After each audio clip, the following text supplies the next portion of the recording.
So now, in regards to master the ball, master the game. I like that. Who said that? That's so dope. Master the ball, love that. So we have, which I think is great, very interesting, forward thinking in terms of your app, my personal coach. My personal football coach. Sorry, my personal football coach. Go on, talk to me about that. Where did you what? How that come up? Yeah, I mean, I've been obviously homework for players. Technical homework for players was a massive part of the stuff I've always done in academy football. Yeah. Now here's something you can go and do away at home, and I'm going to come and show you. So encouraging players to go and do some stuff away from training. And also, then I got to a point, obviously, I was thinking, wow, I was so, I'm really before I started developing PDA as well. But I was sort of. I didn't have any opportunities to work with any. I was fully booked as a one-on-one coach, really busy. Thinking, well, how can I get out more, to the world, basically? So I came through that. So I started my personal football coach, and it was at the time it was more like just a brain dump of like hundreds of like individual sessions, and then over the course of like the years, it's developed into an app, and then also like age-appropriate courses. Got position-specific courses in there. Working with clubs now as well. Started a club thing, and lots of different things. It's just evolved over the years. But really came, part of my philosophy is about technical, excellence through ball mastery and 1v1 eccentric ball mastery. Linked to staying on the ball. Yeah, and also like it's called dynamic ball mastery. That's the philosophy, because like I said, the a lot of people don't realise the quality outcomes you get in terms of movement with working with the ball like that. And players just say, I just feel so sharp around the pitch because you're just challenging the movement. So instead of wasting your time with ladders and all that sort of, caper, you just work with the ball, you get technical outcomes, you get movement outcomes as well. And you're trying to support players into developing the body for the modern game, if you like.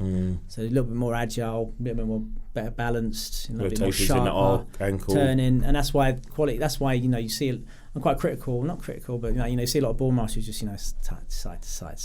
It's like if you really you want to be really challenging the movement of a player, whether you're a beginner or a pro. Lots of rotation, lots of change of direction, cuts, and 180 degrees, those sorts of things, and really supporting players into challenging themselves, and then it just makes them move better in the game and manage the ball easier in the game. And this, and unfortunately, some people can't see that in the current paradigm of game-based coaching. No, I think if you look at all the ball masterers, or the top end, like what you said earlier on, they've definitely got ball mastery is key for them.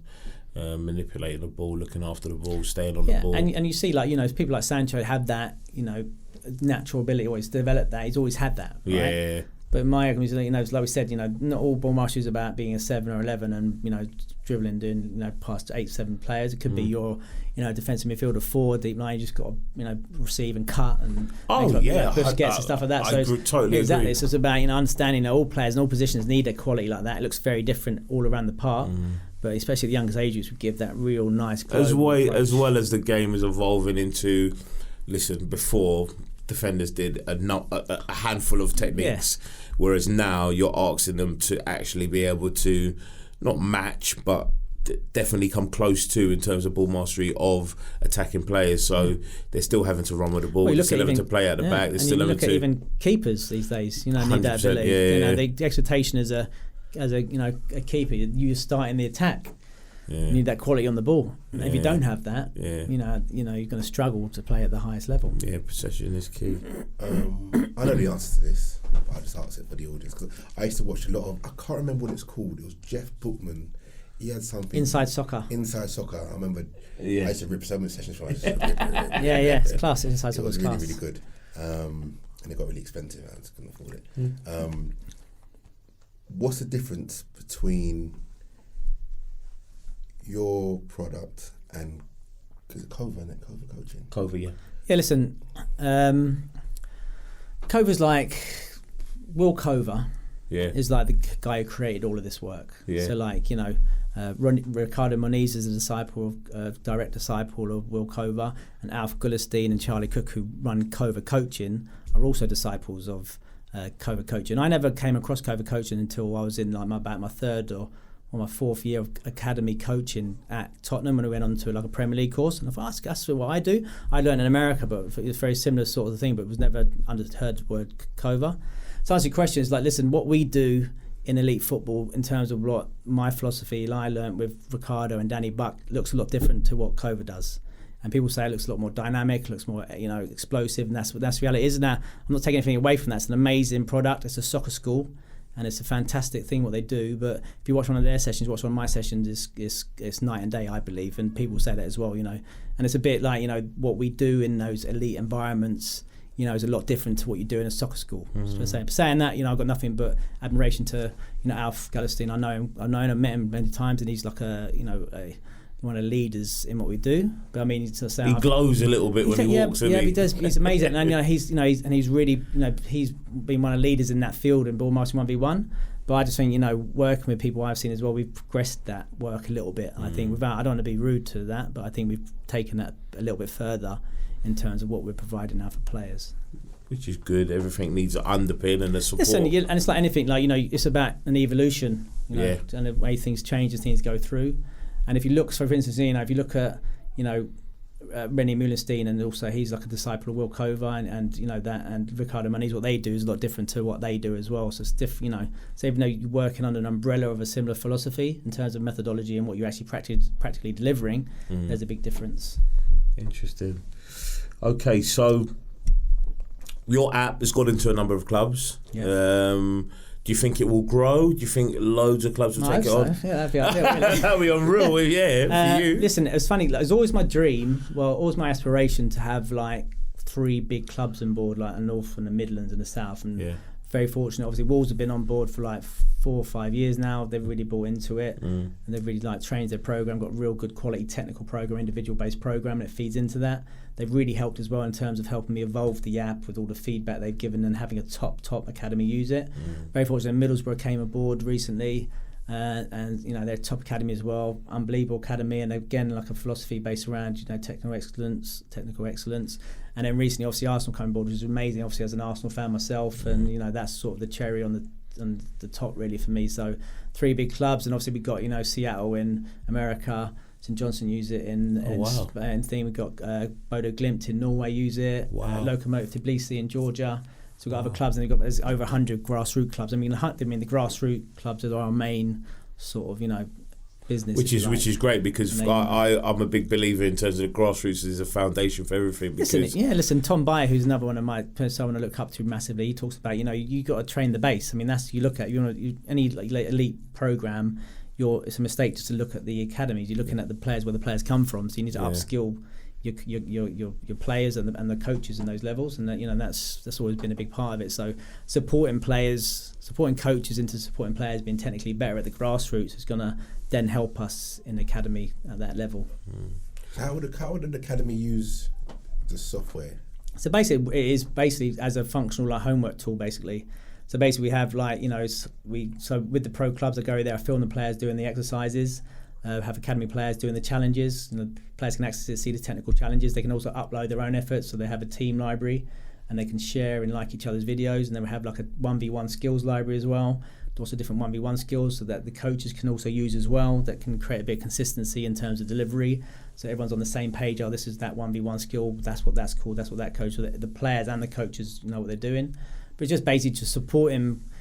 In a perfect world, every club would do this themselves. Everyone says that, and I understand that. But the reality is that I can provide something with all these my speciality as well, and provide that unique, bespoke, white label product as well. It has their logo on, and then they can log in on the back end. They can check the usage. They can set players challenges and that sort of thing. So it's really unique. I mean, there's other stuff out there, but what's unique, obviously, about my personal football coach is obviously my background as an individual coach for 20 years working at these clubs. I'm not a software company. I'm not like a club just sticking a badge on it. This is what I do. I'm in education. You've lived it. I've lived it. So that it's just, and then being an individual coach is different to being a team coach. Really different. So you can't just go I'm going to go and knock up some individual exercises. You can do, but it's a different. It's a skill set, and I've developed that, and that's my speciality. Do you think? Just listening to that, and I totally agree with you. I think it's not easy just to go, I'm going to do a one-to-one session, and it's not, and vice versa. People in one-to-one who love that environment, it's not easy for them sometimes to go, I've got to do a group session. But I do feel that one-to-one sessions, they have a definite skill set if you was to label some of that skill set, what would it be? What did you think that? I still think like delivering an individual session is like delivering a team session or delivering a class in school. It's about tempo, keeping the kids engaged, obviously understanding what the outcomes you want to get and getting those most effectively. So my people say, oh yeah, why is this geezer talking so much? I'm saying sharp, because using my voice as a tool to try and bring the tempo off of a session. There's no atmosphere there. So I'm saying, go against the wall, pass the ball against the wall, and come back. So it's about trying to, one of my strengths. I don't want to sound arrogant, but it's like one of my strengths working academy football is, my sessions are always high tempo, high energy. I want new players coming out of there thinking, wow, that's been an experience. What the hell happened there? And that's what academy sessions should be like. Players going at it, smash, crash, bang, wallop, coming out, 100 miles an hour. Then, obviously slowing down a bit. Not like, for me, I watch a session, I'll go here, draw on a board, come back to see, go and do this and that. I'll see some sessions, I think, no, academy's got to be, everyone's going at it. Do you know what I mean? And so I try to take that into my individual sessions as well, where it's just about energy and tempo, because that's where you get, especially if you're working unopposed, that's where you get the results. Do you know what I mean? Because you're really working on the limit. You're pushing yourself so hard to just try and work with that ball as maximum as you can, really. We wanted to talk about that as well, just linking to what you just said in regards to unopposed and an unopposed session. Now, there's loads of coaches out there talking about unopposed sessions, and they're like, unopposed, it's not real. I mean, what, like, it's just not the game, and you don't get the same movement or decisions. You're working against maybe mannequins or poles or cones. They don't move and they don't give you the same decisions that a real person's going to do offensively, defensively.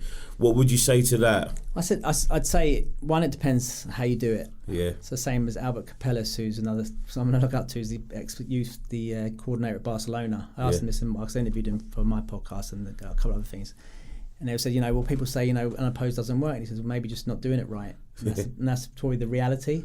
Yeah. And that's been my experience on the ground. Yeah. It is easy to do it wrong. Like, say you have a low tempo session, like a passing drill. I don't use passing drills, Low tempo session, pass here, you go to one cone and go to another cone. And that's what most people associate unopposed work with. And it's rightly so. I don't do that. That's boring. It's like a bit sterile. You can get much better outcomes other ways. But you can't replace the outcomes you get working individually on the ball in the group session, in terms of your movement development as well and your technical development, and also it's got to be functional as well. So this is what Chris always talked about, in terms of, we're not, we don't want to create circus performers. It's not like, I want to do 10 around the worlds and, do whatever. I'm not trying to create F2 freestylers. Can you do the Slucky 7? Exactly. I don't want to create F2 freestylers who are great what they do, but they're not footballers. Do you know what I mean? I want to create footballers. So it's all, very systematic and methodological. There's a method to what we're doing. Yeah. So for my sort of methodology is built around, 8 core skills, 8 1v1 skills, which is, I believe, are the main that 1v1 skills movements that you see at the highest level. Yeah. And you see that, and they're the core movements that the players can then go and develop and make their own. But they're the key movements you need to develop 1v1. So they're all like, so we repeat those a lot, and then you have lots of different ones. You introduce other ones and variations, but it's all around those ones which are pretty functional and very. Are you allowed to share them? Oh, yeah, just cuts. Cuts, inside cuts, outside cuts, Cruyff turns, step over turns. Don't want to lose any of your magic. Listen, you just got to see the games. Scissors, like Ronaldo's, Corinthians. No touch turns. So basic movements which you're going to support in any position. It's like cuts, inside cuts, outside cuts. Most youth skill in football, probably simplistic. But if you watch most youth football, it's all played in one direction. Pass the way I'm facing. Pass the way I'm facing. Because a lot of players can't turn on the ball. If I haven't had that experience of moving and turning and spending time on the ball, I'm just playing pop, pop, pop, pop, pop. Then how do we encourage? And how do we expect players to be able to get out of problems and create problems while on the ball? So it's about spending a bit of time on it, linking it to the game, understanding, we're doing this work because it feeds into our 1v1 program, which is really important as well. So it's not just ball mastery and just go and express yourself. It's guided. We're doing this work because this is going to make you better in this position and this position, and understanding how 1v1 works and how it's different and those different sorts of scenarios. I'm guessing as well, it's matching those 7, 8 cuts or turns or movement, ball mastery movements to the real game is probably where the young people go, it clicks for them. Yeah, they see it and it's done, and they're going, that's what I need to. That's but also what you do is you can't force a player to use a certain skill. I've tried that; it doesn't work. So what you do is you give them, an option of different ones to use, and they'll go, I like that, and I like that, and I do that, and there's different variations. Yeah, but it's about giving them those access to time on the ball to express themselves and understand and learn, and not me just telling them, but they're discovering as well. But then putting them in the 1v1 situation where they can go and use it and unlock those and find out how powerful they are to in those positions. Good. That's very interesting.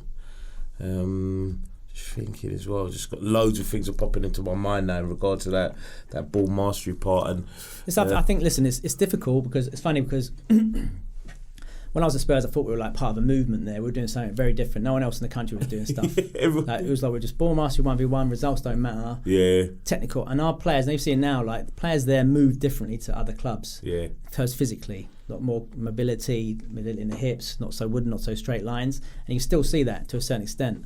So when I went on my first, youth license course at, advanced youth, wherever it was, and remember John Allpress telling me, there's no such thing as 1v1 in, football, and there's no point in doing that. And I was just like, what the? I was like, haven't you seen what we're doing around here? I'm melting. And I was like, yeah, exactly. It's like, and so it was like, I couldn't believe it because I was like, but that was just a different way of looking at things. That's what's great about it. And I say, look, me being on those courses is great because now I always say, if I'm doing an academy session, 80% of my session is going to be, a constraint game, small-sided game, because that is the best way to play it in a team session. But that little 20% is so important, that individual technical work, where it's a bit of just ball striking. It's in pockets all around the pitch. And it's just about when and where and how effectively to do it. That's what I'm trying to say. And then it feeds into that great work, all that stuff. So that's why I think we've had so many coaches have been barraged with so much information, saying, don't do this, don't do that, and that. And actually, if you look at the highest level, there's no top academies that don't do.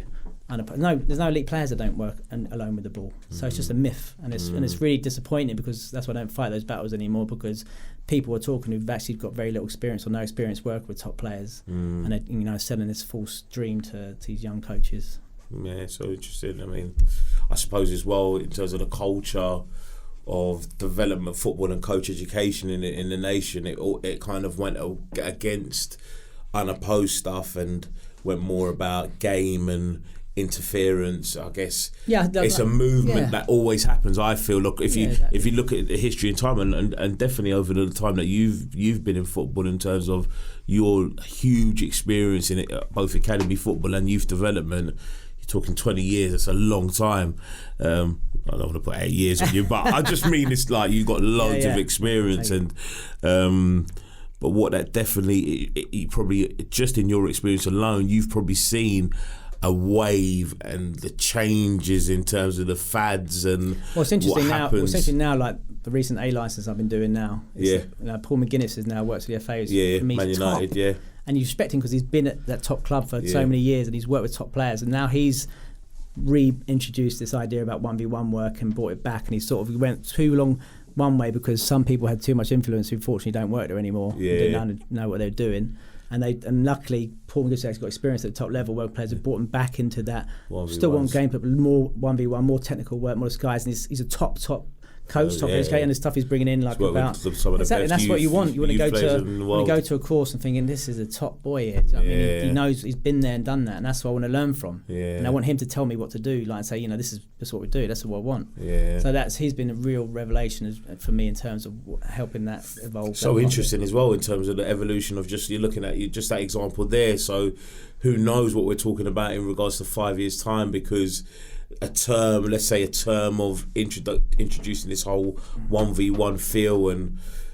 it was probably, we were talking to Dan Machichi when he was there talking about creativity, and it went through a sort of a change then. We were talking about creativity and getting people to stay on the ball and getting 1v1s and getting loads of people who've got ideas about having to get the ball from A to B. Just show me what you can do and how you can do it. Probably gone through a different phase, and then they were coming out into a different phase. That'll be interesting in 5 years' time. What kind of conversations as coaches or a community of coaches are we having then in terms of what it looks like? It's just so interesting. Yes. I mean, like you say, it always is evolving, and it's just about, I suppose, where do you look for those cues, where you're taking your ideas from. So I'm a big fan of traveling around Europe and looking at the talent hotbeds, and what they're doing.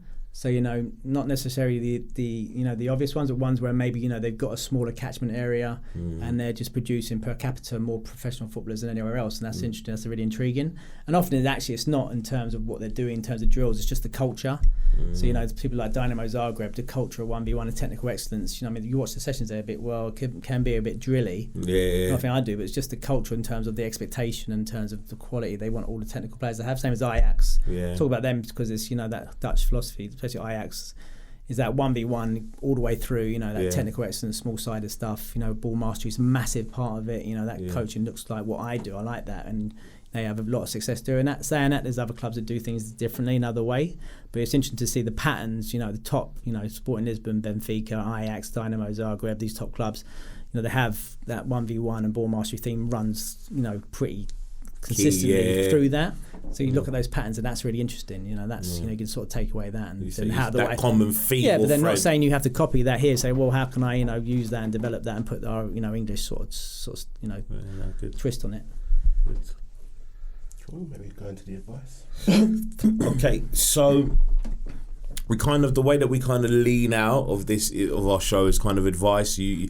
Your huge experience, you've kind of touched base in terms of being a coach, working with parents, working with players, and probably working with other coaches in maybe in an indirect way. We haven't talked about your influence on others, but I'm sure in terms of your experience, and like us, when we look and we kind of research the individual and we kind of go, wow, some interesting stuff there, what can I take from my own environment, or what can I learn from the person? So definitely, probably some formal relationships that you don't know, some informal that you probably don't never speak to the person, but they're learning from you. We kind of go into an advice area where we say, firstly, what advice would you give to a young child going into an academy? So let's look at your background. We're saying, say, foundation phase. Yeah. Going into the foundation, what advice, first session? Hold on tight. Yeah. Basically, it's difficult for a trialist going into a club, especially a club like Chelsea or Spurs or Arsenal. Yeah. The level's very high. It's very different to grassroots, and that's where the skill of these recruiters come in. They can see that talent coming because it takes time to adapt. Very rarely you'll get a player come in and just blows everyone. Sometimes it does, but it takes time. So just be patient, enjoy it, listen to the coaches, work hard, make sure you're working harder than everybody else, or make sure no one's working harder than you. And then just try and learn and be as productive you can in that environment. Enjoy it as much as possible because probably won't last forever. Take as much as you can out of it, and try and get those transferable skills. Okay, excellent. A good one for me would be slightly different to what we normally do. How about a coach that's interested in setting up his own company? Yes, I was thinking about this earlier actually, because it was difficult for me. I told you a story about I went abroad and people were like, well, what's PDA football? You're Spurs coach and stuff like that. So it's difficult. I had to create a brand from scratch really, and so over the years I've been doing that. So for myself, I did a lot of research, did a lot of entrepreneurial podcasts, a lot of websites, listened to a lot of people who are leaders in those fields. Tony Robbins and Gary Vaynerchuk and people like that, understanding how being a small business owner, how to make that transition or how to make that more effective. So I spent a lot of time on that and a lot of, in content creation and stuff like that. So I have a bit of an understanding what it takes to run a small business, have an understanding how to promote it. It's very different to how it used to be. You don't go out and advertise in papers and stuff like that. It's about doing stuff like this. Networking. Content creation, networking and stuff like that, and getting yourself out there and getting yourself known. I'm a big kind of Gary Vaynerchuk fan. I do. I listen to him a lot and other bits and pieces. How do you set about your day in terms of, okay, you wake up, you've got your coaching on the side. How do you manage the coaching and running the business? How do you do that? That's what's been difficult. Well, that's what the challenge is. But I suppose it's one of those good challenges, first world problems, I suppose they call it, is that you never switch off. So for instance, today I woke up at 4:30 in the morning just because my brain was working 100 miles an hour. I had we had a film shoot this morning, working on a new project with someone, doing something, getting something very special ready. So I did, because before lockdown I get a lot of shooting done. Yeah. And then had to zip back home, a little bit of lunch, see my daughter, and then 3 individual sessions in Chiswick, that sort of thing, and then always still working and speaking to another videographer and someone else about other things coming up for tomorrow. We're going to do some more filming, and then obviously coming here to do this podcast as well. So it is all encompassing, but you sort of like that anyway. I've always been a bit ADHD type thing, can't sit still, so it sort of fits me quite nicely because it is non, you never switch off basically. So you're always thinking about, right, what's next, when we're going to do a podcast, or I'm doing this or that sort of thing. So it's a challenge because to do it properly, you like any business owner, you're always thinking about, right, how can I move it on? And obviously in the current climate, in terms of these the challenges this gives us in the corona and stuff like that, it's the challenge been obviously trying to think about ways to try and combat that as well. But to answer your question, my advice would be go out there, do your research, look at those those people who are leaders in that, and there's a great podcast called the Founder Podcast. It's for entrepreneurs. It interviews the best entrepreneurs around the world, and you just get ideas and listen and try and learn. It's like anything else. Nice. And how do you develop? I say you've got a distinctive mindset to, number one, if you've had friends in the academy football and they don't talk to you because of what you're doing now in terms of maybe they don't understand it or don't agree with it, to clubs maybe shutting the door on you, to maybe hopefully you can touch on social media where people may say, oh, you're talking rubbish. I think for me personally, I've always been someone that wants to please others sometimes, and to maybe get away from pleasing others, you've got to be true to yourself and stick to how do you maintain that? Yeah, it's difficult because it depends obviously what sort of mood you're in as well. Like, someone batters you on Twitter, I'm like, oh God, do me a favour, that's all I need today, But you sort of build up I suppose a thicker skin. And so, like I said, when I was younger, I'd get involved in a lot of the battles on Twitter with these people, with these games, the teachers, nonsense, this sort of thing. But now I sort of just block people and just don't speak to them. And but you're always going to get crit. But then I don't. I'm always putting my work up on there. And people do say, oh, it's not realistic or not this thing. And I'll try and engage with them sometimes, and sometimes I just ignore them. But it's difficult. It's weird because what you soon learn pretty quickly is that you can't please everybody. And if you've got a relatively high profile, you're always going to have some people who don't like you. So for instance, you're looking on Twitter and they've blocked, this person blocked you. I was like, why you blocked me, man? We'll sort that out. It's like, but then that's a natural trick. It's people do. Some people like what you do, some people don't. But that's one of the downsides of being out there all the time and trying to get yourself out there and get what you're doing out there and get people to understand what you're doing in your work. Mm-hmm. You have to, if you're going to survive as a small business, to do that. And so some people say I don't buy into that, and some people say I do. So it's difficult. It's unfortunate. It's funny because when you leave a club, it's almost like the mafia. You blood in, you blood out. And they're like, "Where's he going?" It's a bit, and then sort of like people just go trusted you. Do you know what I mean? And so it's not unusual that some people still do, but it's like it's for them. Some people are lifers and they take it maybe personally. Why didn't you want to stay here? It was my choice to leave those two clubs. Well, particularly the last one, but it's understandable. It's fair enough. But you just got to move on. I'm always for challenges, and my aspirations to be the best I can and what I do, and hopefully I can do that. Sounds. Definitely some great work going on, and hopefully, the fruits is seeing those people develop. That would be my advice, especially for young coaches. Is you'll hear a lot of noise on Twitter, on all socials. It's like go and see some of this work and go and meet these players who it makes such a difference to. It just is game changing. Do you know what I mean? In terms of supporting players, one player at a club who's a big centre back 2 years ago, literally just he was didn't want the ball anywhere near his feet. Now he's coming out and doing Maradonas and doing this. He changed the way he plays. People criticise him spending too much time on the ball now, but he would never got to that point without a lot of dedicated, deliberate practice of ball mastery, game specific ball mastery. Now he's probably one of the best technical centre backs in London. Do you know what I mean? But it's you just go and see it. Don't knock it until you tried it. Maybe that's the best way to do it. And probably that's a trick. Because I was lucky as with Danny Buck the other night. I was watching one of his top sessions. He's at Arsenal the 16s with Dan Machichi, two of the best coaches I've ever seen and lucky to work with. And we were talking. He goes, well, I can only come and see you, and you can only come and see me because we're the only two of the people who work this sort of way in London. Yeah. There's not a lot of people who do it. So what I do is I have to go to Holland, or Ajax, or Dynamo, stuff like that abroad to see other coaches because that's. What we do is not really, part of the, the scene here. The culture. Yeah, exactly. It's very different. But it's funny. He was saying that they've really seen a big difference, in terms of the players there and the effectiveness it has in the games, even with older players as well. So I'd say go out and see these people working, go and try it and understand it a bit better maybe. Yeah, that'd be great.